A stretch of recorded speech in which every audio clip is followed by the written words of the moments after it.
یہ باتیں وہ باتیں تھیں کہ جو شادی کے بعد سعدیہ کو سمجھ میں آئیں، اور اب سعدیہ کے دماغ میں یہ بات آنے لگی کہ یہ صرف ایک سبز باغ ہے، دور سے دیکھنے میں آسان ہے۔ دور کے ڈھول سکھانے والی مثال اس کے سمجھ میں آ چکی تھی، اور اب اس نے باقاعدہ جو ہے وہ اپنی فیملی میں احتجاج کرنا شروع کر دیا تھا۔ اس نے اپنے ماں باپ کو نہیں بتایا کہ اس کے ساتھ وہاں کیا سلوک ہو رہا ہے، لیکن اس نے وہاں اپنے شوہر فضل کریم کے آگے اپنی ان ستیلی بیٹیوں، ستیلے بیٹوں اور بہوؤں کے آگے احتجاج بلند کیا۔ اس نے کہا میں نوکرانی نہیں ہوں، میں بیاہ کر کے لائی گئی ہوں۔ اگر فضل کریم اس گھر کا مالک ہے تو میں اس گھر کی مالکن ہوں، اور مجھے میرا مقام دو، نہ کہ نوکرانی کا۔ لیکن ظاہری بات ہے کہ یہ سارا کھیل رچا ہی اسی لیے گیا تھا کہ انہیں بنا تنخواہ کے مفت کی نوکرانی مل جائے۔ اب اس بات کو لے کر کے جب آئے دن تکرار ہونے لگی تو فضل کریم نے ایک روز اسے بٹھا کر کے صاف صاف سنا دیا کہ دیکھو بھئی، بات یہ ہے کہ رہنا ہے تو اسی طریقے سے رہنا ہوگا، نہیں تو پھر تمہیں اپنا ٹھکانہ کرنا ہوگا۔ اس نے کہا ٹھیک ہے، اگر ایسی ہی بات ہے تو مجھے طلاق دو، میں تمہارے ساتھ نہیں رہنا چاہتی۔ اس نے کہا ٹھیک ہے، میں تمہیں طلاق دے دیتا ہوں، مجھے کوئی شوق نہیں ہے تمہیں رکھنے کا، لیکن تمہیں ایک کاغذ پر لکھ کر دینا ہوگا کہ تم ہم سے کسی چیز کا مطالبہ نہیں کرو گی۔ لہٰذا اس کے پاس ایک کاغذ پہ لکھوا لیا گیا کہ وہ کسی چیز کا مطالبہ نہیں کرے گی۔ وہاں کی کچہری میں جا کر کے باقاعدہ طلاق ہو گئی، اور اس طلاق کے بعد ابھی وہ گھر واپس نہیں جا سکتی تھی، اس لیے کہ وہ جس ویزے پر گئی تھی اس کی مدت باقی تھی۔ اس نے سوچا کہ میں کیوں نہ تھوڑا سا نوکری کر لوں یا کسی کے ہاں ملازمت کر کے اپنے پیروں پر کھڑی ہونے کی کوشش کروں، اس ملک میں اپنے پیر جمانے کی کوشش کروں۔ لہٰذا اس بات کو سوچ کر کے اس نے کام کی تلاش شروع کر دی۔ پھر ایک عربی جس کا نام فیصل تھا، اس نے اس کے حالات دیکھتے ہوئے اسے نوکری پر رکھ لیا۔ ان دنوں جن دنوں اسے گھر سے نکال دیا گیا اور اس نے باقاعدہ طلاق لے لی، وہ ایک لڑکی جس کا نام سمیہ تھا اس کے پاس رہنے لگی تھی، اور سمیہ نے اسے چند روز کے لیے آسرا دیا تھا، کیونکہ سمیہ کا تعلق بھی پاکستان سے تھا اور اس کا تعلق بھی پاکستان سے ہی تھا۔ چند روز کا آسرا اسے سمیہ نے دیا تھا، اور پھر جب اسے نوکری مل گئی تو باقاعدہ اس سے ایک رہنے کے لیے جگہ بھی مہیا کی گئی، اور اس جگہ پر یہ رہنے لگی۔ یہاں پر اس نے فیصل کو، جو کہ ایک عربی تھا، اس سے بتایا کہ کس طریقے سے اس کی ایک شادی 70 سال کے بوڑھے سے ہوئی، اور یہ کس طریقے سے یہاں انگلینڈ آئی، اور کس طریقے سے یہ اپنا وقت یہاں پہ گزار رہی ہے، اس کے ساتھ کیا سلوک کیا گیا، لیکن اس نے اپنے ماں باپ کو نہیں بتایا۔ اس بات کو سن کر کے وہ عربی جو کہ فیصل نامی تھا، وہ کافی متاثر ہوا۔ یہ ایک بڑے بڑے جسم کی گوری چٹی لڑکی تھی، اس لیے وہ اس کی طرف مائل ہونے لگا۔ جیسے جیسے وہ اس کی طرف مائل ہونے لگا، وہ بھی اس کی طرف مائل ہونے لگی۔ دونوں میں قرابتیں بڑھنے لگیں، دوریاں ختم ہونے لگیں، اور یہ قرابتیں جو ہیں دونوں کے نکاح پر جا کر ختم ہوئیں۔ ظاہری بات ہے یہ طلاق لے چکی تھی، لیکن اس نے ابھی تک اپنے گھر والوں کو بتایا نہیں تھا کہ میں فضل کریم سے طلاق لے چکی ہوں اور میں اب باقاعدہ کسی عربی کے نکاح میں ہوں۔ عربی کے ساتھ شادی ہوئی تو ایک نئی مصیبت کھڑی ہو گئی۔ ان کے شوق ہی کسی اور قسم کے تھے، ان کے معاملات ہی کچھ اور قسم کے تھے۔ مرتی کیا نہ کرتی، سب کچھ برداشت کرنا پڑا، سہنا پڑا، کیونکہ ظاہری بات ہے کہ اس کے ساتھ بغاوت نہیں کی جا سکتی تھی۔ وہی ایک تھا کہ جس نے نوکری بھی دے رکھی تھی، رہنے کے لیے گھر بھی دے رکھا تھا، اور اب تو اس کے ساتھ شادی بھی ہو گئی تھی۔ اب اگر یہ اس بات پر اعتراض کرتی کہ میں ایسے نہیں ایسے، تو یہاں سے بھی نکالی جاتی، اور پھر کہاں کہاں جانا پڑتا، کہاں کہاں رہنا پڑتا، کوئی ٹھکانہ نہ ہوتا، کوئی رہنے کی جگہ نہ ہوتی، اس لیے اس نے سوچ لیا تھا کہ اس کی زندگی جیسے گزر رہی ہے یہ ایسے ہی زندگی گزارے گی، اور اپنی اس زندگی کو وہ لوگوں کے لیے جو ہے وہ مثال بنائے گی۔ کیوں کہ وہ آنے والے لوگوں کو بتائے گی کہ آج جو اپنی بیٹیوں کے لیے ایسا سوچتے ہیں کہ صرف ان کو باہر کے ملک میں جا کر ہی عزت ملے گی، باہر کے ملک میں جا کر ہی دولت ملے گی، اپنے ملک کے اچھے سے اچھے رشتے وہ اس چکر میں ٹھکرا دیتے ہیں، ان لوگوں کے لیے یہی ہوتا ہے، ان کی بیٹیوں کے ساتھ یہی ہوتا ہے۔ اسے آٹے دال کا بھاؤ پتہ چل چکا تھا، اسے سب کچھ سمجھ آ چکا تھا۔ فضل کریم کسی قابل نہیں تھا، نہ شباب، نہ عمر، نہ کچھ طاقت۔ یہ عربی جس کے ساتھ اس کی شادی ہوئی تھی یہ اس کے الٹ تھا، شباب بھی ہے، طاقت بھی ہے اور عمر بھی ہے، لیکن شوق بڑے عجیب عجیب پال رکھے ہیں۔ وہ شوق سعدیہ کو پسند تو نہیں تھے، لیکن اس پہ اعتراض بھی نہیں کر سکتی تھی، ظاہری بات رہنا تھا۔ لیکن بات وہی ہے نا کہ ہر بات کی کوئی حد ہوتی ہے، لیکن اس فیصل نامی عربی کی کوئی حد ہی نہیں تھی۔ اس نے نہ اپنے کام چھوڑے اور نہ ہی اپنے معاملات سے دور ہوا۔ کب تک برداشت کرتی؟ آخر کار اس نے یہاں پر بھی احتجاج کا جھنڈا بلند کیا اور اس نے کہا کہ نہیں، یہ غلط ہے، میں اب ایسا اور نہیں برداشت کر سکتی، میں ایسا نہیں سہ سکتی، آپ جو کر رہے ہیں وہ ٹھیک نہیں ہے، آپ جو کر رہے ہیں وہ قدرت کے خلاف ہے، فطرت کے خلاف ہے۔ میں بہت عرصہ برداشت کرتی رہی کیونکہ میں مجبور تھی، لیکن اس مجبوری کے تحت اب ایسا نہیں ہے کہ میں ساری زندگی آپ کے ساتھ اسی طریقے سے چلتی رہوں گی، اس لیے پلیز ہوش کے ناخن لیجئے، قدرت کو چیلنج مت کیجیے۔ آپ بھی ایک مسلمان ہیں، چاہے عربی ہی صحیح، لیکن قدرت کو چیلنج مت کیجیے اور وہ کام کیجیے جس کی قدرت نے اجازت دے رکھی۔ یہ باتیں نہ تو فیصل کو سمجھ میں آنی تھی اور نہ آئیں۔ کہتے ہیں نا کہ انسان جب بچپن میں پیدا ہوتا ہے نا تو وہ ایک چھوٹا بچہ ہوتا ہے اور اس پودے کا رخ جس طرف کر دیا جائے وہ اسی طرف کو بڑھ جاتا ہے۔ جیسے سعدیہ کے دماغ میں بچپن سے یہ باتیں بیٹھی تھیں کہ اگر تم شادی کر کے انگلینڈ جاؤ گی تبھی تم کامیاب ہوگی، اپنے ملک کے اچھے سے اچھے رشتے کو ٹھکرا دیا تھا صرف اس لیے کہ وہ انگلینڈ چلی جائے۔ اسی طریقے سے وہ ایک عربی تھا، وہ جس طریقے سے پروان چڑھا تھا، جس طریقے سے اس پودے کو پروان چڑھایا گیا تھا وہ اسی رخ پہ پھلا تھا۔ لہٰذا آج سعدیہ کی کہی ہوئی باتیں اس کی سمجھ میں نہیں آتی تھی، کیا فطری اور کیا غیر فطری، کیا قدرت اور کیا غیر قدرتی، ان باتوں کو، ان فرق کو سمجھنے کے لیے وہ تیار نہیں تھا۔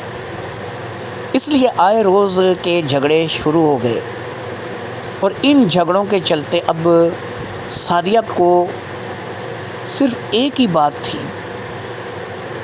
یہ اسے طلاق دینے کے لیے آمادہ نہیں تھا، اور اگر وہ طلاق کے لیے اب بھی عدالت میں یا کسی جگہ رجوع کرتی تو اس نے اسے ایسے معاملات میں، ایسے کاغذات میں جکڑ لیا تھا کہ یہ سعدیہ کے لیے آسان نہیں تھا، کیونکہ وہ یہاں کا رہنے والا تھا، یہاں کے قانون سے واقف تھا، اس لیے اس نے یہاں کے قانون کا سہارا لے کے سعدیہ کو ایسا پنجرہ تیار کیا تھا اور ایسا پنجرے میں بند کیا تھا کہ اگر سعدیہ اس سے طلاق کا مطالبہ کرتی اس کے لیے طلاق لینا بہت مشکل ہو جاتا۔ وہ اتنی حیثیت کے مالک نہیں تھی کہ جو کچھ اسے ادا کرنا پڑتا۔ پھر ایک بات جو یہاں پر اضافی ہو رہی تھی کہ فیصل نے باقاعدہ سعدیہ پر ہاتھ اٹھانا شروع کر دیا تھا۔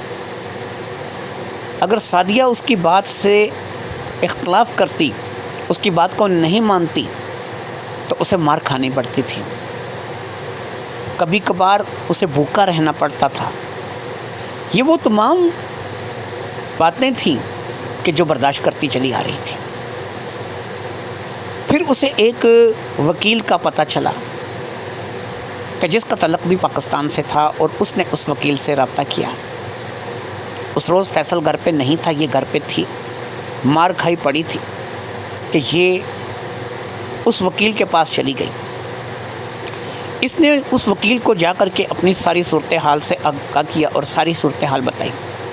وہ وکیل جو کہ ایک عمر رسیدہ عورت تھی، اس کا نام سکینہ تھا، اس نے اس کی حالت دیکھی اور اس کا فوری طور پر میڈیکل کرایا اور اس کے شوہر فیصل کے خلاف ایک FIR درج کروائی۔ وہاں کی پولیس نے فیصل کو فوری طور پر پکڑ لیا، اور فیصل کو جب پولیس اسٹیشن لایا گیا تو وہاں پر سعدیہ نے اپنے ساتھ ہونے والے تمام تر ظلموں کی داستان ان لوگوں کو سنا دی۔ کیونکہ پڑھی لکھی تھی اس لیے انگلش بولنا مسئلہ نہیں تھا۔ ان لوگوں نے تمام کہانی، تمام بات سننے کے بعد فیصل کو باقاعدہ جو ہے وہ جیل جانے کے لیے جو ہے وہ تیار کیا۔ اس نے 2 سال کی سزا جو ہے وہ فیصل کو ان باتوں کو لے کر کے ہو گئی، اور 2 سال کی سزا سے پہلے جو فیصل نے کام کیا وہ ظاہری بات ہے کہ اس وکیل نے آگے ہو کر کے کروایا تھا، اور وہ کام تھا سعدیہ کو طلاق دینا۔ سعدیہ کو دوسری جگہ سے بھی طلاق ہو گئی تھی۔ وہی وکیل سعدیہ کو ترس کھا کر کے اپنے گھر لے گئی، اور پھر اس نے سعدیہ کا رشتہ اپنے بیٹے ارشد کے ساتھ کر دیا۔ اتفاق کی بات کہ سعدیہ کے باپ کا نام بھی ارشد تھا، اور اس وکیل کے بیٹے کا نام بھی ارشد تھا۔ ارشد ایک اچھا لڑکا تھا، اور سعدیہ کی قسمت کھل گئی تھی کیونکہ ایک اچھے لڑکے کے ساتھ اب اس کی شادی ہوئی تھی۔ دونوں میاں بیوی اچھے سے اپنی زندگی گزارنے لگے۔ سعدیہ کبھی کبھی سوچتی کہ وہ اپنے ماں باپ سے رابطہ کر کے ان کے بتائے کہ وہ کس حال میں زندگی گزار رہی ہے، لیکن وہ ان سے رابطہ کرتی تھی، بات چیت کرتی تھی، لیکن یہ نہیں بتاتی تھی کہ فضل کریم سے طلاق لے لی، اس کے بعد عربی سے شادی کی، اور عربی سے بھی طلاق لے لی، اور عربی کو نہ صرف کہ طلاق لی بلکہ جیل بھی بھجوایا، اور اب وہ ایک وکیل عورت کے بیٹے کے ساتھ شادی کر کے رہ رہی ہے۔ یعنی اس کی تیسری شادی تھی کہ جو اس نے کی تھی، اور یہاں پر لڑکا اسے جو ہے وہ صحیح ملا تھا۔ مگر یہ خوشی بھی چند روزہ ثابت ہوئی، اور اس لڑکے کا ایک ایکسیڈنٹ میں انتقال ہو گیا۔ یعنی اس کا شوہر ارشد بھی مارا گیا۔ ارشد کے مر جانے کے بعد کچھ عرصے تک تو سکینہ بی بی جو کہ ارشد کی ماں تھی اس کے ساتھ ٹھیک رہی، لیکن بعد میں اس کی نظریں بھی بدلنے لگیں۔ اس نے اپنے بیٹے کی موت کا ذمہ دار اسے قرار دے دیا تھا۔ اسے بیسکلی اس نے منحوس قرار دیا تھا، اور کہا تھا کہ تم ایک منحوس عورت ہو، جہاں پر بھی جاتی ہو اپنے ساتھ مصیبتیں لے کر کے جاتی ہو، اس لیے بہتر یہی ہے کہ تم اپنے رہنے کا کوئی انتظام کرو، اور آج سے میرا تمہارا کوئی تعلق نہیں۔ یہ سمیہ کے ساتھ واپس آ گئی اور سمیہ کے پاس لوٹ آئی تھی۔ سمیہ کو جب اس کے سارے صورتحال کا پتہ چلا تو سمیہ اسے اپنے ساتھ رکھنے لگی، اور سمیہ نے اسے کہا کہ تم کوئی چھوٹی موٹی نوکری کر کے گزارا کرو، اور اس کے بعد جب تمہارے ویزے کی مدت پوری ہو جائے تو اپنے گھر واپس لوٹ جاؤ، اور بہتر یہی ہے کہ اپنے ملک میں کوئی اپنے لیے ایسا لڑکا دیکھو کہ جو تمہارے ساتھ زندگی گزار سکے۔ سعدیہ نے شادی سے توبہ کر لی تھی۔ اس نے کہا نہیں، میں شادی نہیں کروں گی۔ میں نے 3 جگہ شادی کی، اور 3 جگہ شادی کرنے کے بعد رزلٹ دیکھ لو۔ پہلا شخص ناکارہ، بوڑھا، کسی قابل نہیں، اور 70 سال کی عمر میں صرف اس لالچ میں کہ میں یہاں پر انگلینڈ آ جاؤں گی، ایک دولت مند شخص کے ساتھ بیائی جاؤں گی۔ پھر اس کے بعد میری اگلی شادی ہوئی ایک عربی کے ساتھ، جو کہ میرے ساتھ ظلم کرتا رہا، زیادتی کرتا رہا، اور میں سہنے پر مجبور تھی۔ پھر آخر کار وہ شادی بھی ختم ہوئی، اور پھر تیسرا اگر اچھا ملا تو وہ بیچارہ بھی دنیا میں نہیں رہا۔ اب میں نے یہی سوچ لیا ہے کہ میں اپنی زندگی کو ایسے ہی گزار دوں گی اور شادی نہیں کروں گی۔ سمیہ نے کہا کہ تم بات اپنی جگہ ٹھیک کر رہی ہو، لیکن ابھی تمہاری عمر ہی کیا ہے؟ تم 27 سال کی ہو چکی ہو اس وقت، اور 27 سال کی کوئی عمر نہیں ہوتی۔ ایسے میں 3 شوہر ہماری زندگی میں آئے اور تینوں کے تینوں جو ہے وہ نہیں رہے تو کیا ہو سکتا ہے؟ سمیہ کے بار بار سمجھانے پر بھی اب سعدیہ مزید شادی کرنے کے لیے تیار نہیں تھی۔ خیر، ایک ہوٹل میں ویٹرس کی نوکری مل گئی اور دونوں وہیں پر کام کرنے لگیں۔ سعدیہ کو یہ پتہ تھا کہ اس کا باپ دل کا مریض ہے اور اس کی والدہ کی طبیعت بھی ٹھیک نہیں رہتی، اس لیے اس نے جب بھی کبھی ان سے رابطہ کیا، کال کی، ویڈیو کال کی، اس نے کبھی اپنے حالات کا ان سے کوئی ذکر نہیں کیا، حتیٰ کہ وہ یہ تک چھپاتی تھی کہ اس کی شادی اور ہو چکی ہے یا اس کی ساتھ کیا ہو چکا ہے، وہ کہاں پہنچ چکی ہے، ان تمام باتوں کو چھپاتی تھی۔ لیکن جب بھی قاضی ارشد کی طرف سے فون آتا تھا یا اس کی ماں صفیہ بیگم کی طرف سے فون آتا تھا تو وہ ظاہری بات ہے کہ اس بات کی خواہش ظاہر کرتے تھے کہ فضل کریم سے بات کروائی جائے یا اس کے فیملی ممبروں سے بات کروائی جائے، لیکن یہ کوئی نہ کوئی بہانہ بنا کر کے اس بات کو ٹالتی تھی۔ پھر ایک روز سمیہ نے اسے بتایا کہ پاکستان میں جہاں پر تم جس شہر میں رہتی ہو اس شہر میں ایک حافظ صاحب ہیں جو کہ سنا ہے کوئی دعا وغیرہ کرتے ہیں اور ان کی دعا اثر کرتی ہے اور اللہ کے فضل و کرم سے بہت سارے لوگ پریشانیوں سے نکل آتے ہیں، تو حافظ صاحب سے رابطہ کرو اور اپنے بارے میں بیان کرو اور ان کو بتاؤ کہ تمہارے ساتھ کیا ہوا ہے اور تم کہاں پر پہنچ چکی ہو۔ لہٰذا سمیہ کے کہنے پر سعدیہ نے اس بات کا وعدہ کر لیا کہ وہ بہت جلد حافظ صاحب سے اس بارے میں بات کرے گی اور حافظ صاحب جو ہے وہ اس کے لیے اگر دعا کریں گے تو ہو سکتا ہے کہ واقعی اس کی پریشانی حل ہو جائے اور وہ ان مصیبتوں سے نکل آئے۔ پھر کسی نہ کسی طور پر چند ہی روز میں حافظ صاحب کا نمبر مل گیا اور پھر حافظ صاحب سے باقاعدہ فون پر سعدیہ نے بات کی۔ سعدیہ نے حافظ صاحب کو فون پر جب بات کی تو اس نے اپنے باپ کا رشتہ شادی کرنا، پھر یہاں پر آنا، فضل کریم سے طلاق لینا، عربی سے شادی کرنا، عربی سے طلاق لینا، پھر ارشد کے ساتھ شادی ہونا، ارشد کا مر جانا، یہ سب کچھ بتا دیا۔ وہ فون پر رو رہی تھی اور بتا رہی تھی کہ اس کے ساتھ کیا کیا ظلم ہوئے ہیں، کیا کچھ نہیں اسے سہنا پڑا، کیا کچھ نہیں اسے کرنا پڑا۔ اب وہ ایک ویٹرس کی حیثیت سے کام کر رہی ہے، اس نے اپنے گھر والوں کو آج تک اس بارے میں نہیں بتایا۔ حافظ صاحب نے اسے مشورہ دیا کہ تم سب سے پہلے اپنے گھر والوں سے اس سلسلے میں بات کرو اور اپنے گھر والوں کو یہ سب کچھ بتا دو۔ جب تم اپنے گھر والوں کو بتاؤ گی، ایک تو تمہارے من سے بوجھ ہلکا ہو جائے گا، دوسرا انہیں بھی تو پتہ چلنا چاہیے کہ جس لڑکے کے ساتھ جو 70 سال کا لڑکا تھا تمہیں بیاہ کر کے دیا گیا تھا اس کے ساتھ کیا معاملہ پیش ہوا۔ تمہیں بتانا چاہیے، یہ نہ ہو کہ تم نہ بتاؤ تو کچھ دیر ہو جائے، اس لیے تم کوشش کرو کہ بتاؤ۔ سعدیہ کو یہ بات سمجھ آنے لگی تھی کہ شاید حافظ صاحب کی بات سچی ہے کہ اسے بتانا پڑے گا اور اسے جو ہے وہ کہنا پڑے گا۔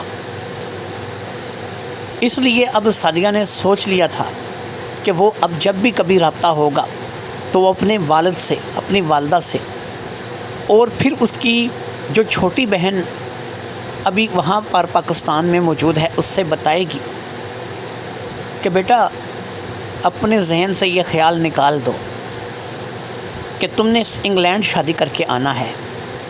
جو چیز تمہارے ماں باپ نے، میرے ماں باپ نے بچپن سے تمہارے دماغ میں ٹھوس دی ہے کہ تمہیں انگلینڈ ہی میں جا کر کے سب کچھ ملے گا، یہ بات غلط ہے۔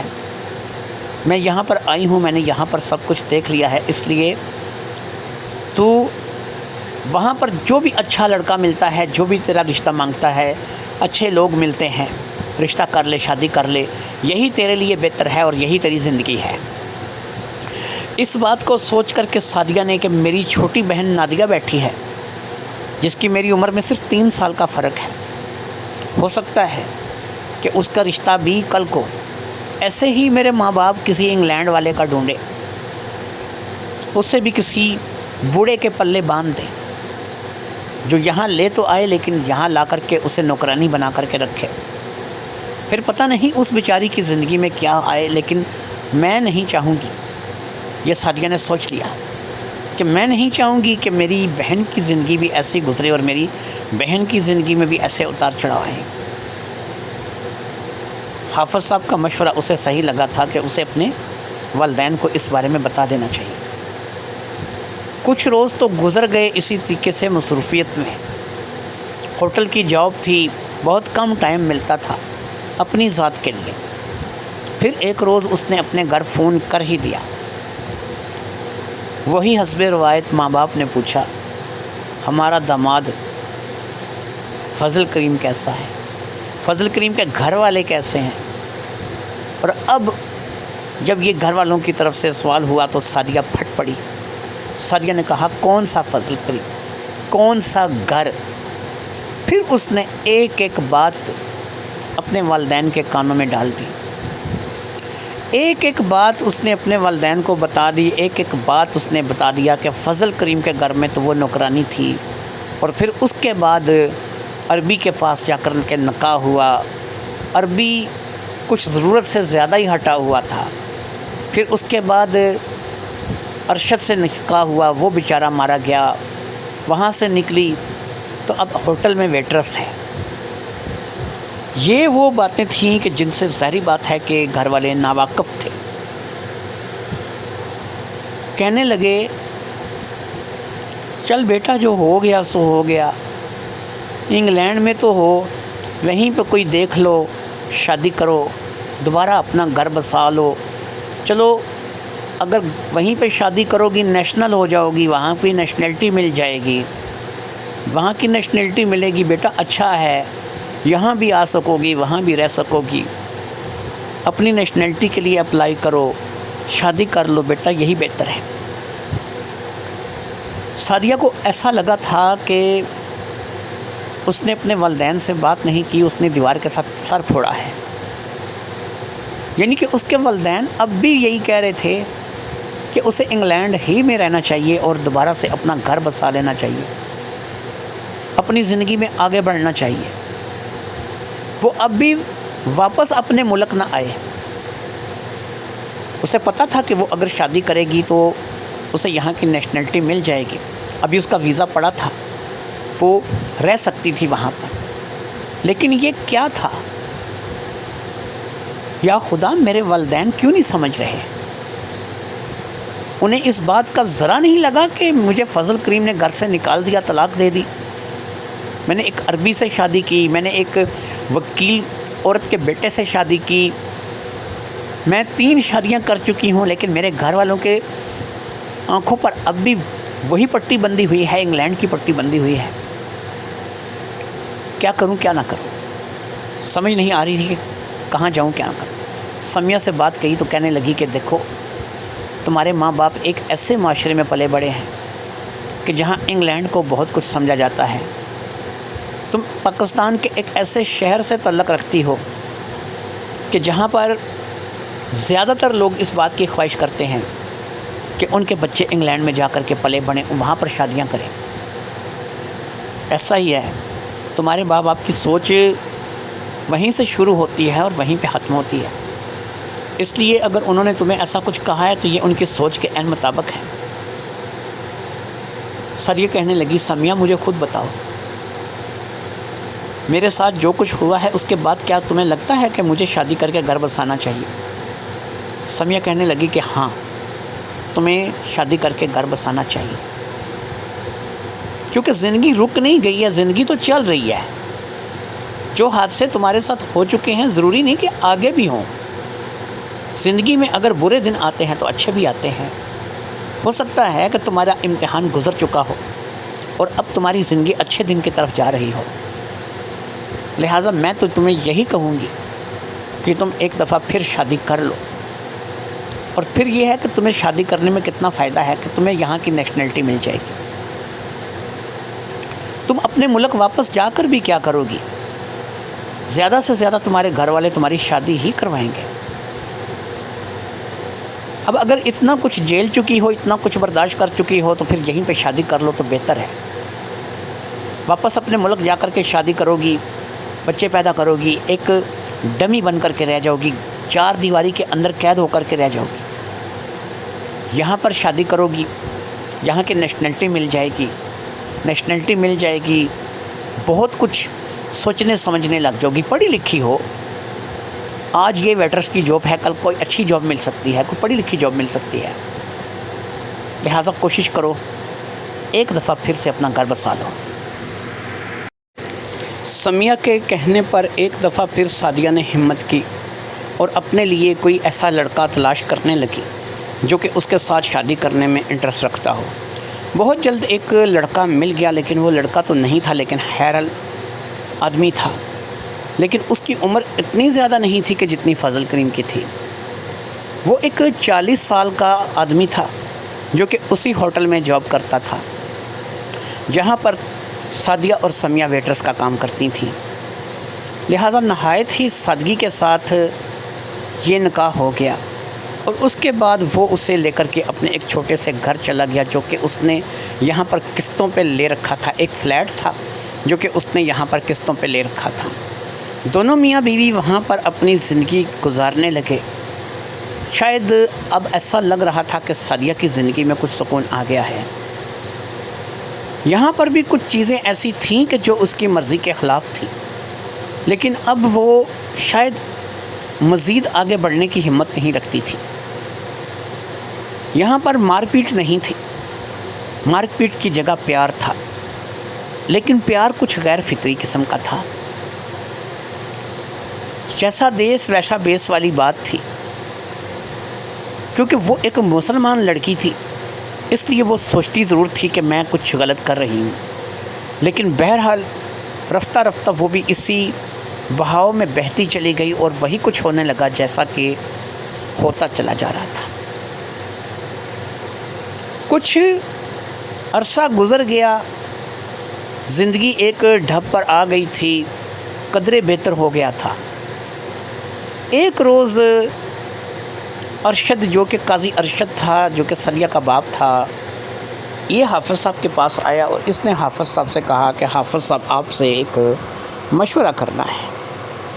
حافظ صاحب نے کہا ہاں کرو۔ کہنے لگا کہ حافظ صاحب، موزم نام کا ایک لڑکا ہے، انگلینڈ کا ہے، نادیہ کا رشتہ مانگتے ہیں میری چھوٹی بیٹی کا، کیا خیال ہے کہ دے دیا جائے یا نہیں؟ حافظ صاحب نے کہا کہ موزم کا کچھ حدود اربا بتاؤ، یہ کون ہے، کس کا بیٹا ہے، کہاں سے ہے، کیا اس کی کوئی کچھ بتاؤ گے تو پتہ چلے گا نا کہ اپنی بیٹی تم نے دینی ہے۔ کہنے لگا حافظ صاحب، فضل کریم یاد ہوگا آپ کو کہ جس کے ساتھ میں نے سعدیہ بیاہ کے دی تھی۔ اب حافظ صاحب نے کہا ہاں اچھی طرح سے یاد ہے، اسے کیسے بول سکتا ہوں۔ کہنے لگا حافظ صاحب، یہ فضل کریم کی بہن ہے رضیہ، یہ اس کا بڑا بیٹا ہے تو کوئی 40-42 سال کا، لیکن برسر روزگار ہے، انگلینڈ میں سیٹ ہے۔ تو میں کہتا ہوں کہ نادیہ کی شادی اس سے کروا دوں تاکہ نادیہ بھی انگلینڈ چلی جائے، اپنی بہن کے پاس چلی جائے۔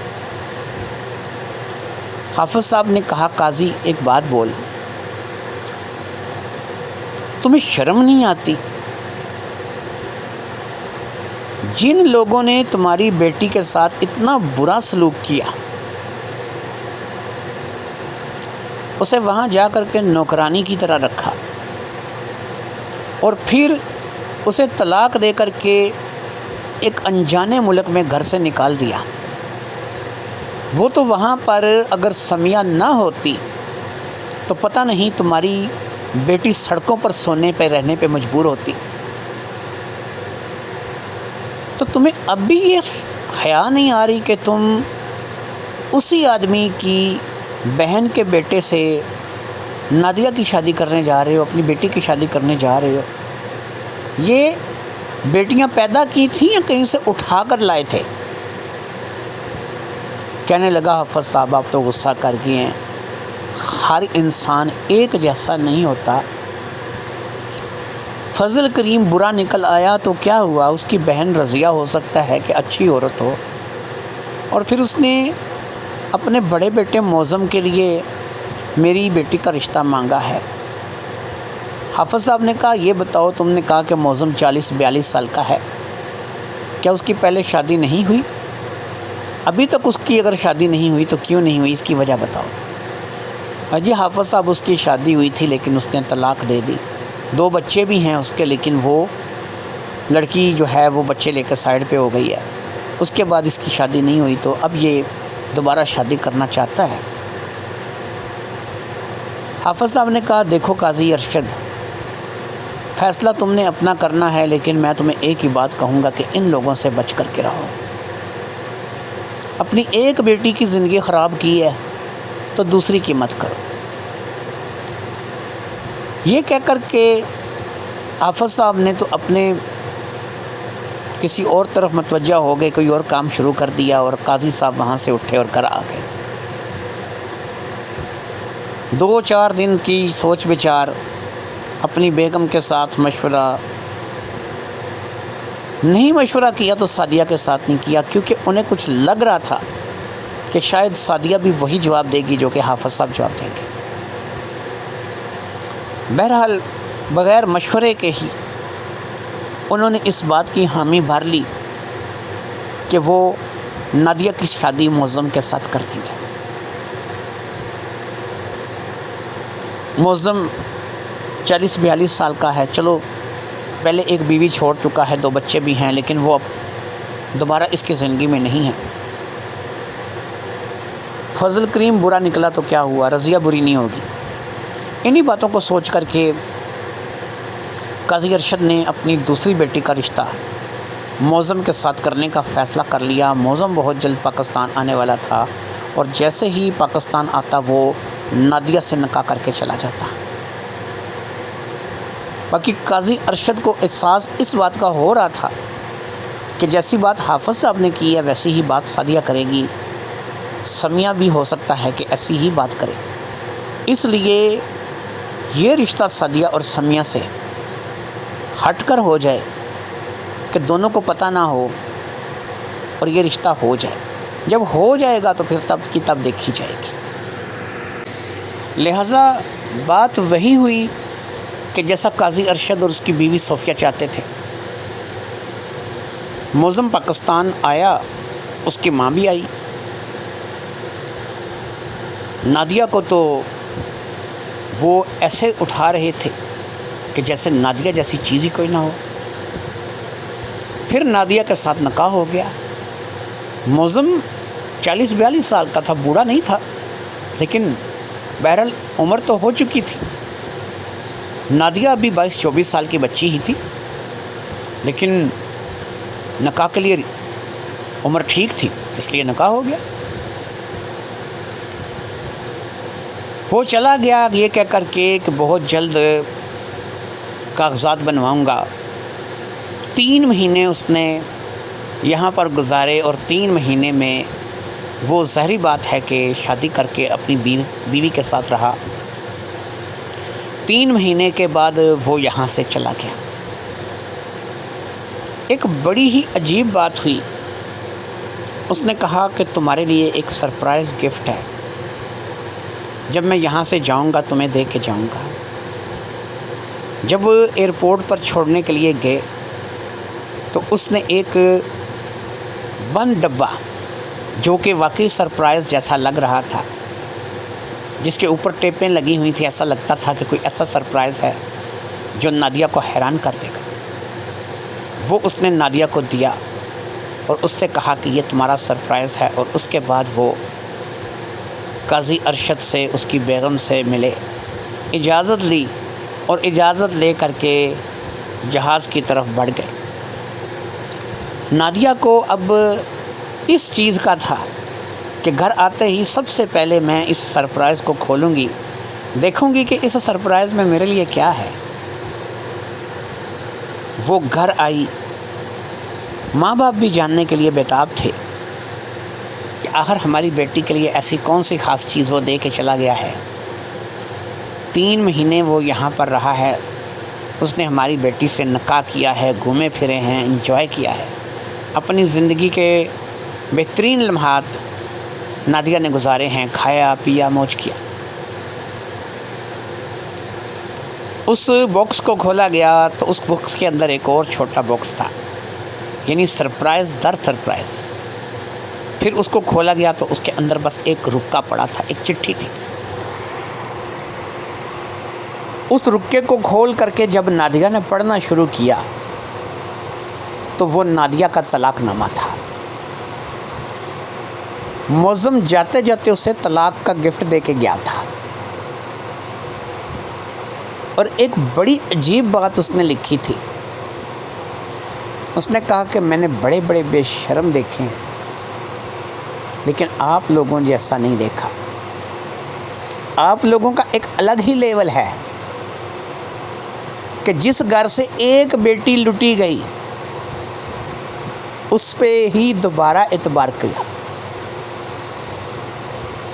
یہ طلاق ہے، تم میری طرف سے فارغ ہو، اپنی عدت کی مدت پوری کرو، جہاں مرضی شادی کرو۔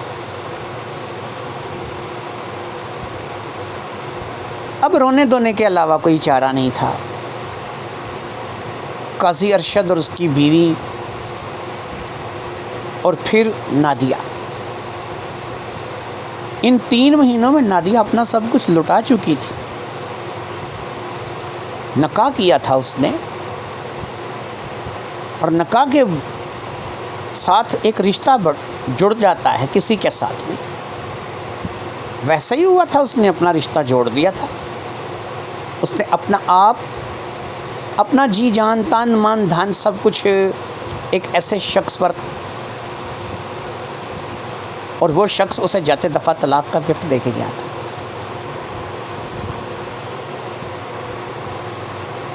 قاضی ارشد کہنے لگا، حافظ صاحب ٹھیک کہتے تھے، ہمارے ہی آنکھوں پر دولت کی پٹی بندھی ہوئی، ہم لوگ ہی اندھے ہو گئے ہیں، ہمیں کچھ دکھائی نہیں دے رہا۔ ہم لوگ واقعی دولت کمانے کے چکر میں اس قدر جو ہے وہ ہم لوگ سوچتے ہیں ہماری بیٹیوں کا مستقبل انگلینڈ، امریکہ، کینیڈا جا کے بنے گا۔ یہاں کے لوگ ہمیں انسان نہیں دکھائی دیتے۔ ہم نے کتنے اچھے سے اچھے رشتے یہ کہہ کر کے ٹھکرا دیے کہ نہیں، ابھی بچیوں کی شادی نہیں کر۔ کوئی انجینئر تھا، کوئی ڈاکٹر تھا، کوئی ٹیچر تھا، کوئی کچھ تھا، کوئی کچھ تھا۔ یہاں کے لوگوں کو ہم انسان ہی نہیں سمجھتے، اور انگلینڈ کا گدھا بھی ہم اسے سلوٹ کرتے ہیں، وہ بھی ہمارے لیے افسر سے کم نہیں۔ انگلینڈ سے چاہے گدھا آ جائے اور اس کے اوپر انگلینڈ کی مہر لگی ہو، ہم یہاں اپنی 14 سال کی بچی اس کے ساتھ بیاہ کر کے بھیج دیں گے۔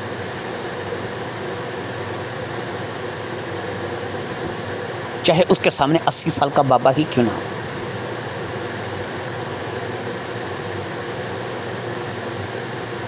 ایسا ہوتا ہے۔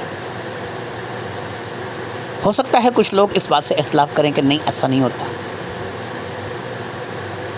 ہر انسان کو اختلاف کرنے کا حق ہے، لیکن جس کے ساتھ گزرتی ہے وہ جانتا ہے۔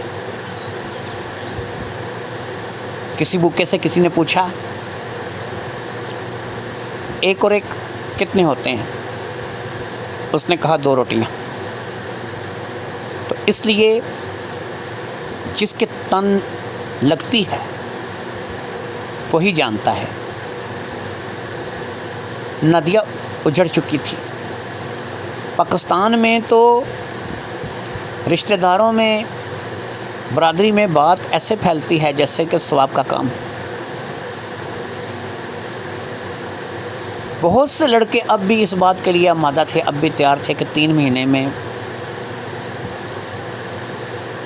کیا ہو گیا ہوگا، میں اسے اپناؤں گا، میں شادی کروں گا، میں کر لوں گا، میں کر لوں گا۔ رشتے پھر آنے لگے کہ ٹھیک ہے، عدت کی مدت گزارو، ہم کر لیں گے شادی نادیہ سے۔ خوش شکل لڑکی تھی، اچھی تھی، جوان تھی، پڑھی لکھی تھی۔ عدت کی مدت کیا گزرنی تھی، پریگنینسی کا پیٹ نکل آیا۔ پریگننٹ تھی۔ اس نے انگلینڈ میں معظم سے رابطہ کیا، اس نے کہا میں پریگننٹ ہوں. کہتے ہیں طلاق نہیں ہوتی. اس نے کہا طلاق تب نہیں ہوتی کہ اگر رجوع کر لیا جائے. میں تم سے رجوع ہی نہیں کرنا چاہتا, تم نے پتہ نہیں کیوں رابطہ کر لیا میرے ساتھ. اور دوسرا یہ ہے کہ تم اب مجھے یہ خبر دے رہی ہو کہ تم پریگننٹ ہو, پتہ نہیں کس کا ہے کس کا نہیں ہے. آج کے بعد میرے ساتھ رابطہ مت کرنا. رابطہ ختم ہو گیا. نادیہ فون ہاتھ میں پکڑے ایسے کھڑی تھی, گمسم, کسی چیز کا ہوش نہیں تھا. من میں خیال آیا کہ سعدیہ سے بات کی جائے, لیکن پھر ہمت نہیں ہوئی کہ بہن سے اس بارے میں بات کرے. خیر روتی دھوتی چپ ہو بیٹھی. جو شادی کرنے کا خواہش مند تھا وہ اب بھی تیار تھا. اس لڑکے کا نام رضوان تھا. یہ ایک ڈسپینسری میں کمپاؤنڈر تھا. 70-80 ہزار روپے تنخواہ لیتا تھا. اپنا گھر تھا, اچھا کماتا تھا. عدت کی مدت کے بعد رضوان کے ساتھ شادی ہو گئی. بیاہ کر کے رضوان کے گھر چلی گئی. وہ باتیں نہیں جاتی نا, انگلینڈ ایسا انگلینڈ ویسا. اب رضوان کے ساتھ شادی تو ہو گئی تھی. وہی لڑکی جو موزم کے آگے بچھی بچھی جاتی تھی, جو موزم کے لیے سب کچھ کرنے کے لیے تیار ہو جاتی تھی, وہ رضوان کو شوہر بھی ماننے کے لیے تیار نہیں تھی. اس کے ساتھ ایسے رہتی تھی کہ جیسے ایک اجنبی کے ساتھ. اگر وہ ایک بات کرتا تو آگے سے 10 سناتی تھی. لہٰذا یہ رشتہ بھی نبھتا ہوا دکھائی نہیں دے رہا تھا. کب تک؟ اس بچے کی پیدائش تک تو وہ بیچارہ رکا. جو بچہ اس کا نہیں تھا, ظاہری بات ہے کہ وہ موزم کا بچہ تھا. جیسے ہی بچے کی پیدائش ہوئی, ایک نئی طلاق کا پروانہ اسے مل گیا. کیونکہ دماغ کا فطور نہیں جا رہا تھا, طلاق لے کر کے پھر گھر بیٹھ گئی. اب تو لوگوں نے رشتہ پوچھنا بھی بند کر دیا. ایک بچہ ہو گیا تھا, اور جہاں رشتہ ہوا تھا وہاں یہ جیسے رہ کر آئی تھی یہ بات چھپی نہیں رہی. ایک اجنبی کی طرح اسے شوہر مانتی تو اپنے پاس آنے دیتی نا. وہ بیچارہ تو منتیں ترلے کر کے بھی اس کے پاس نہیں آ سکتا تھا. کب تک؟ آخرکار اس نے چھوڑ دیا. طلاق ہو چکی تھی, دوسری جگہ سے بھی طلاق ہو چکی تھی. وہ شوہر نہ ہونے کے برابر تھا. اس نے اس کے ساتھ 8 سے 9 مہینے کا وقت گزارا تھا, اور 8 سے 9 مہینے میں وہ زیادہ سے زیادہ اس کے پاس 3 یا 4 مرتبہ آیا ہوگا. ایک مرد اپنی توہین کب تک برداشت کرتا ہے؟ لہٰذا طلاق کے علاوہ کوئی چارہ نہیں تھا. اسی طرح کچھ وقت گزر گیا اور پھر پتہ لگا کہ ایک شخص انگلینڈ سے یہاں آیا ہوا ہے. اس کی بیوی نہیں ہے, بچے اس نے بیاہ کر کے اپنے اپنے گھروں کے کر دیے. اسے ایک ایسی لڑکی چاہیے کہ جو اس کا خیال رکھ سکے. وہ زیادہ عمر کا نہیں ہے, 50-55 سال کا ہی ہے.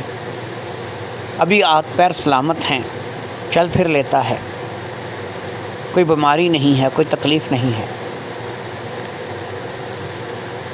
اس کے لیے ایک رشتے کی ضرورت ہے. وہ انگلینڈ نیشنلٹی ہولڈر ہے, وہاں پر اس کا اپنا گھر ہے, بچے شچے بیاہ دیے ہیں, گھر میں اکیلا ہی رہتا ہے, کوئی فیملی پاس نہیں ہے, اکیلا زندگی گزار رہا ہے, بور ہو رہا ہے. ایک عدد بیوی کی ضرورت ہے, اگر کوئی مل جائے تو. ایک دفعہ قاضی ارشد پھر حافظ صاحب کے پاس حافظ صاحب مہربانی کریں، دعا فرمائیں، بچی کا رشتہ کرنا ہے، اخلاق نام ہے، بابا اخلاق کہتے ہیں، تو ذرا نگاہ مار دیں، دیکھیں کہ بچی کا رشتہ کریں تو یہ اچھا ہے۔ من ہی من میں حافظ صاحب نے دی تو گالیاں، برا بلا ہی کہا ہوگا، لیکن اس نے کہا کہ جا بچہ، تیری مرضی ہے، جو مرضی کر۔ اس بات کو بھی وہ اجازت مان کر کے اٹھ گیا اور اس نے فوری طور پر نادیہ کی شادی کا اعلان کر دیا۔ بابا اخلاق جو کہ 50-55 سال کا ایک آدمی تھا، اس کے ساتھ اپنی بیٹی کا نکاح کر دیا۔ نادیہ کا بھی یہ تیسرا نکاح تھا، بہن سے پیچھے نہیں رہی تھی۔ پھر بابا اخلاق تو یہاں سے چلا گیا اور اس نے وہاں پر جا کر کے اس کے کاغذات، ویزا، پاسپورٹ کا انتظام شروع کر دیا۔ چند ہی دنوں میں، چند ہی مہینوں میں جیسے ہی اس کا ہاتھ پڑا، اس نے نادیہ کو اپنے پاس انگلینڈ بلوا لیا۔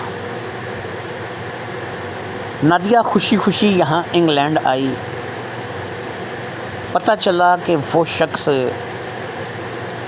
جو اسے یہاں پر بیاہ کر کے لایا ہے، جو کہ 50-55 سال کا بوڑھا ہے،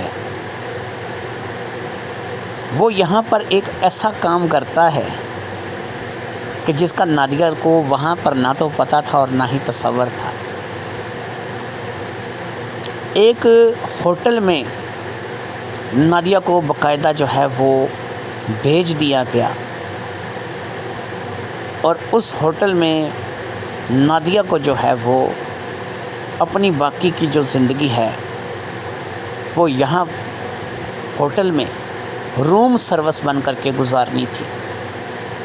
بیاہ کر تو وہ باب اخلاق کے ساتھ آئی تھی، لیکن وہ تو صرف ایک ڈمی تھا جو کو لڑکیوں کو یہاں پر لا کر کے ان ہوٹل والوں کے حوالے کرتا تھا، اور یہاں سے یہ اسے ایسے ایگریمنٹ میں اور ایسے کاغذات میں پھنساتے تھے کہ اس عورت کا وہاں سے نکلنا مشکل ہو جاتا تھا، اور یہی کچھ نادیہ کے ساتھ ہوا تھا۔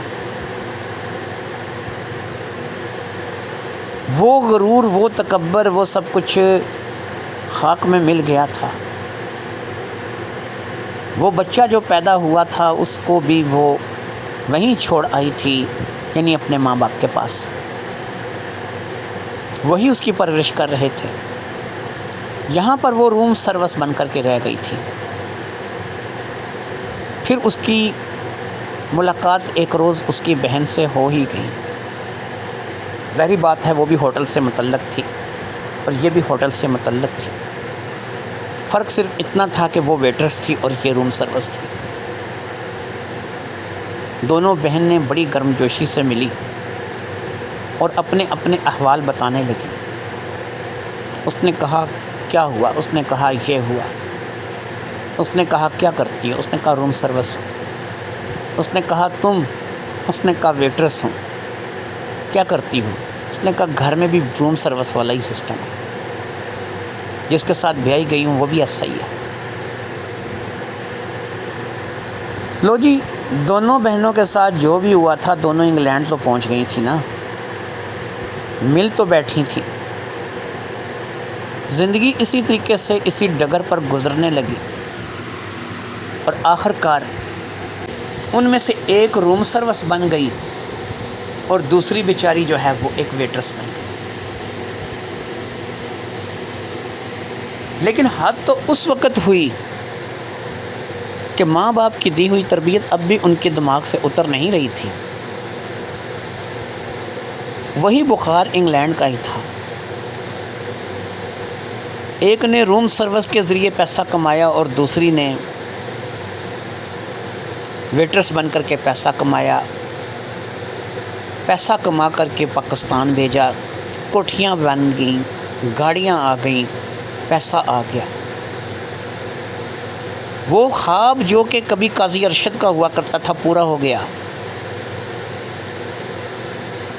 اخلاق بھی زندگی کے سانس کو ہار گیا، مر گیا، وہ ایگریمنٹ بھی جتنے سالوں کا تھا پورا ہو گیا، اور پھر نادیہ اور سعدیہ دونوں پاکستان بھی آنے لگی اور وہاں بھی جانے لگی، کیونکہ دونوں ہی جگہ کا مکمل اختیار اب ان کے پاس تھا۔ وہ آ بھی سکتی تھیں اور وہ جا بھی سکتی تھیں۔ ماں باپ کو کیا غرض، اس سے کیا پتہ لگا؟ ان کو یہ تھا کہ یہاں کے رشتہ دار جانتے ہیں کہ بچیاں انگلینڈ میں ہیں اور کوٹھیاں ہیں، گاڑیاں ہیں، وہ انگلینڈ سے آتی ہیں، آ کر کے مل کر کے چلی جاتی ہیں۔ یہی خواب تھا جو کہ ان کا پورا ہوا۔ لیکن میں ذاتی طور پر کہوں گا کہ ایسا خواب اللہ کسی کی بیٹیوں کے ساتھ بھی نہ کرے۔ زندگی انسان کی دو روٹی کی طرف جاتی ہے۔ انسان روٹی کپڑا مکان کے لیے اپنی زندگی جیتا ہے۔ یہ بعض لوگوں کو بہت اچھا ملتا ہے اور بعض لوگوں کو بہت نارمل، اور بعض لوگوں کو بالکل ملتا ہی نہیں ہے۔ جن لوگوں کو نہیں ملتا، جن لوگوں کو نارمل سا ملتا ہے اور جن لوگوں کو بہت اچھا ملتا ہے، ان میں سٹیٹس کے لحاظ سے اگرچہ بہت فرق ہے، لیکن زندگی ہر کوئی گزار ہی لیتا ہے۔ اصل زندگی یہ نہیں ہے، یہ ایک امتحان ہے جو ہم لوگ یہاں پہ دے رہے ہیں۔ یہی نادیہ جو کہ روم سروس ہے، یہی بہن جو ویٹرس ہے، اگر عزت کی زندگی، گھر، چادر، چار دیواری ان کو یہاں پاکستان میں ملتی، وہ انہیں قبول نہیں ہے۔ وہ کمپاؤنڈر لڑکا برا نہیں تھا، 70-80 ہزار روپے تنخواہ لے رہا تھا، گھر بار بھی اپنا تھا، پڑھا لکھا بھی تھا۔ وہ بیچارے کا کیا قصور تھا کہ اپنی زندگی میں 8-9 مہینے کی شادی میں 4 سے 5 مرتبہ لڑکی کے پاس آئے۔ یہ ظلم نہیں تو اور کیا ہے؟ ہمارے پاکستان میں جن بچیوں کی شادیاں ہوتی ہیں، جن لڑکیوں کو اپنے اپنے گھر میں بسایا جاتا ہے، یہ 4-5 بار تو ان کا ایک ہفتہ بھی نہیں ہوتا۔ وہ 8 سے 9 مہینے وہ طلاق نہ دیتا تو کیا کرتا؟ زندگی گزارنے کا ہر ایک انسان کا اپنا اپنا ڈھنگ ہے۔ دولت، روپے، پیسہ انسان کے لیے ضروری ہے، لیکن اتنا ضروری نہیں ہے کہ آپ اپنے آپ کو ہی فراموش کر دیں۔ بہرحال میں ان والدین سے کہوں گا کہ جو آج بھی یہ خواب دیکھتے ہیں کہ ان کی بیٹیاں بیرون ملک چلے جائیں، یہاں پر لاہور سے کراچی رشتہ نہیں دیں گے کہ دور ہے، لیکن لاہور سے انگلینڈ رشتہ دے دیں گے، نزدیک ہے۔ امید ہے آپ کو یہ کہانی جو کہ ایک پیغام ہے تمام ان لوگوں کے لیے جو میری یہ کہانی سنیں گے۔ ہو سکتا ہے بعض لوگوں کو میری یہ کہانی پسند نہ آئے، بور لگی ہو، لیکن میرا ایک پیغام ہے۔ یہ وہ واقعہ ہے جو میں نے اپنی آنکھوں کے سامنے ہوتا ہوا دیکھا ہے۔ اب آپ کہیں گے کہ یہ آپ نے کیسے ہوتا ہوا دیکھا ہے؟ اس کہانی میں ایک حافظ صاحب کا ذکر آیا ہے۔ وہ ایک اچھے انسان تھے اور میرا ان کے ساتھ بیٹھنا اٹھنا تھا۔ یہ واقعہ مجھے انہوں نے ہی بتایا تھا، اور باقاعدہ میری ملاقات انہوں نے قاضی ارشد سے کروائی بھی تھی۔ اور یہ قاضی ارشد وہی عقل کا اندھا ہے کہ جس نے اپنی دونوں بیٹیوں کو انگلینڈ کے چکر میں پتہ نہیں کہاں سے کہاں پہنچا دیا۔ سعدیہ تو کیونکہ ایک ویٹرس ہے، شاید آپ اسے آج بھی نہ جانتے ہوں، لیکن نادیہ کے نام سے آپ واقف ہیں۔ اگر آپ کو نادیہ کا نام بالکل انجان لگ رہا ہے اور آپ کو سمجھ نہیں آ رہی ہے کہ نادیہ کون ہے، تو یاد رکھیے کہ نادیہ بہت فیمس ہے۔ سعدیہ فیمس نہیں ہے کیونکہ وہ بیچاری تو ویٹرس بن کے رہ گئی، روم سروس تو نادیہ ہے۔ امید ہے کہ آپ کو جو پیغام دیا ہے وہ سمجھ آیا ہوگا، اور کوشش کریں کہ جب آپ اپنے بچوں کے رشتے کریں تو اس میں سادگی اختیار کریں، سودے بازی مت کریں۔ اجازت دیجیے، اللہ حافظ، السلام علیکم۔